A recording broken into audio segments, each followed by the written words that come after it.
बिस्मिल्लाहिर्रहमानिर्रहीम। अस्सलातु वस्सलामु अलैका या सय्यदी या रसूल अल्लाह व अला आलिका व अस्हाबिका या सय्यदी या हबीब अल्लाह। अल्लाहुम्मा अंसिलहुल मक़अदल मुक़र्रबा इंदका यौमल क़ियामह।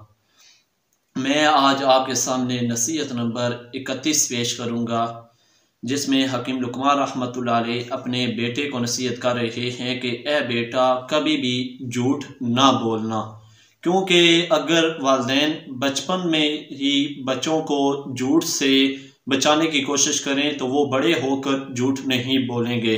यानी अगर बचपन में ही बच्चे को झूठ की आदत पड़ जाए तो वो पूरी ज़िंदगी इस नहुसत में पड़ा रहता है, यानी पूरी ज़िंदगी लोगों के सामने झूठ बोलता रहता है। तो बाज़ दफ़ा ऐसा होता है कि वालिदैन कुछ काम करें तो बच्चों को भी वो काम करने की आदत पड़ जाती है।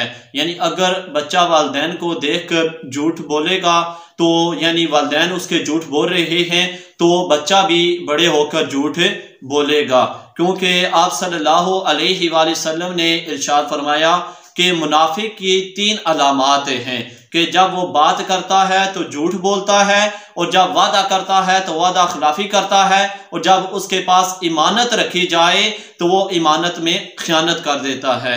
एक मरतबा हज़रत अब्दुल्ला बिन आमर रज़ियल्लाहु ताला अन्हुमा फरमाते हैं कि आप सल्लल्लाहु अलैहि वसल्लम हमारे घर में जलवागर थे, तो मेरी वालदा ने मुझे कहा कि इधर आओ, मैं तुमको फलां चीज़ दूंगी। तो आप सल्लल्लाहु अलैहि वसल्लम ने पूछा कि अगर वो आपके पास आ जाता तो आप उसको क्या देती? तो मेरी वालदा कहती हैं कि मैं उसको एक खजूर देती।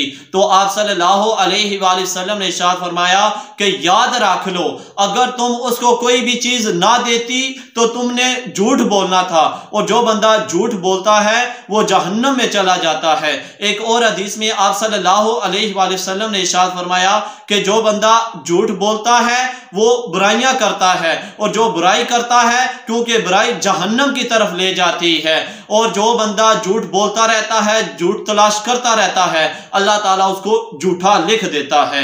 एक और हदीस में आप सल्लल्लाहु अलैहि वसल्लम ने इरशाद फरमाया कि बंदा जब झूठ बोलता है तो झूठ बोलने की वजह से जो उसके मुंह से बदबू निकलती है, जो रहमत के फरिश्ते बंदे के साथ होते हैं वो उससे दूर चले जाते हैं। जब भी बंदा झूठ बोलेगा तो जो भी रहमत के फरिश्ते होंगे वो दूर चले जाएंगे। तो क्योंकि बाज़ दफ़ा ऐसा होता है कि वालिदैन औलाद के सामने झूठ बोलते हैं, क्योंकि अगर किसी ने कर्ज लिया हो किसी से तो वो लेने के लिए आए तो वालिदैन को पता चल जाए कि फलां बंदा कर्ज लेने के लिए आया है, तो वालिदैन बच्चे को कहते हैं कि बाहर जाओ दरवाजे पर और उस शख्स को कहना कि मेरे अबू घर नहीं है, क्योंकि मासूम बच्चा होता है, उसको क्या पता कि मैंने क्या कहना है। तो वो बाहर जाकर यही कहता है कि अबू कह रहे हैं कि मैं घर पर नहीं हूँ। तो बेहतरीन तरीका यही है कि आप वालिदैन को चाहिए कि बचपन में ही बच्चों को झूठ से बचाएं और झूठ की आदत ना पड़ने दें। अल्लाह ताला की बारगाह में दुआ है कि अल्लाह ताला हम सब को झूठ से बचने की तौफीक अता फरमाए।